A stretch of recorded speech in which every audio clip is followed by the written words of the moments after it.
Humans are our weapon. In the far reaches of the galaxy, the United Galactic Alliance was waging its final war against an ancient enemy, the Zerthrax.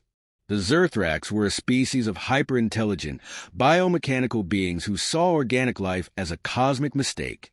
For centuries, they had swept through systems, assimilating or annihilating every race they encountered.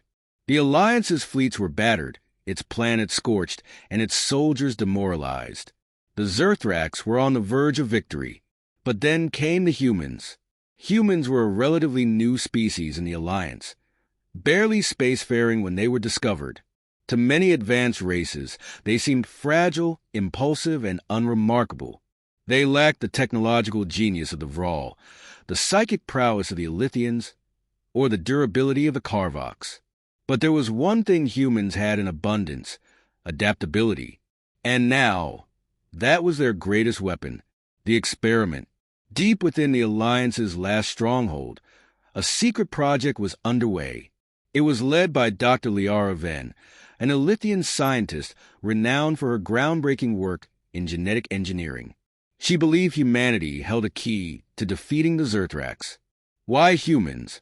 asked General Arvos, a towering Karvok warrior who had fought the Zerthrax for decades.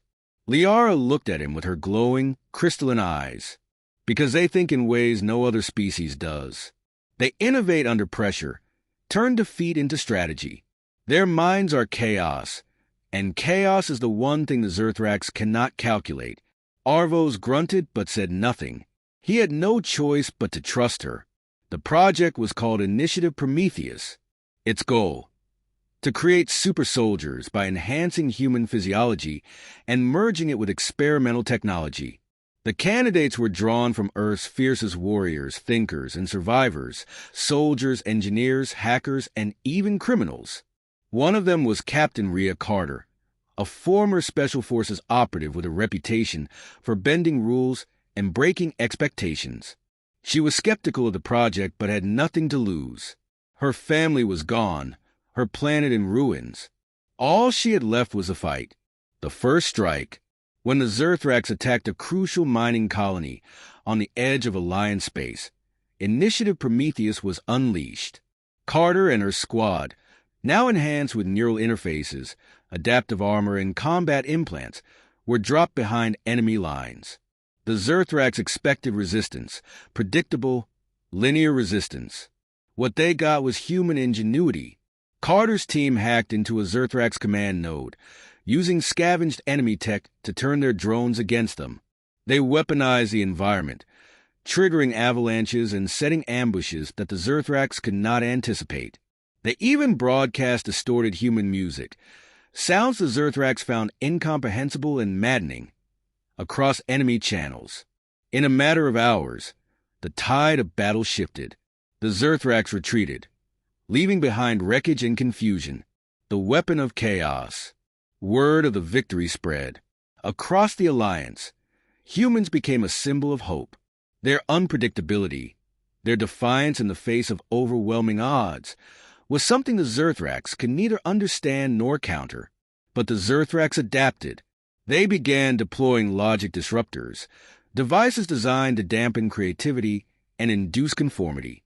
In response, the humans pushed back harder, their minds thriving on the challenge. Carter herself led an assault on a Zerthrax capital ship, using tactics so audacious that even her own commanders thought them suicidal. She succeeded. The final gambit. As the war dragged on, it became clear that humanity's greatest strength wasn't just their adaptability or ingenuity. It was their will to survive, their ability to find meaning in the struggle. Other races began emulating human tactics, learning to think outside their rigid doctrines. The Alliance's final plan was a desperate one. They would strike at the Zerthrax's central hive mind, a colossal construct orbiting a dying star. The mission was deemed impossible. Carter volunteered anyway. With a fleet of hybrid human alliance ships, she led the assault. They dodged Zerthrax defenses using unpredictable flight patterns, infiltrated the hive mind using improvised tech, and planted a virus, a human creation designed to introduce chaos into the Zerthrax network. The hive mind collapsed. Aftermath. The Zerthrax threat was over, their empire reduced to scattered remnants. Humanity had proven itself not just a member of the Alliance, but its greatest asset. They were no longer seen as fragile or unremarkable. They were the chaos that balanced the order, the weapon that turned the tide. Captain Rhea Carter returned to Earth a hero, though she never sought recognition. She had one message for the galaxy. Never underestimate what we can do when the odds are against us. Humans don't break. We adapt. And in the dark corners of the universe, where new threats awaited, the galaxy knew it had found its ultimate weapon: humans.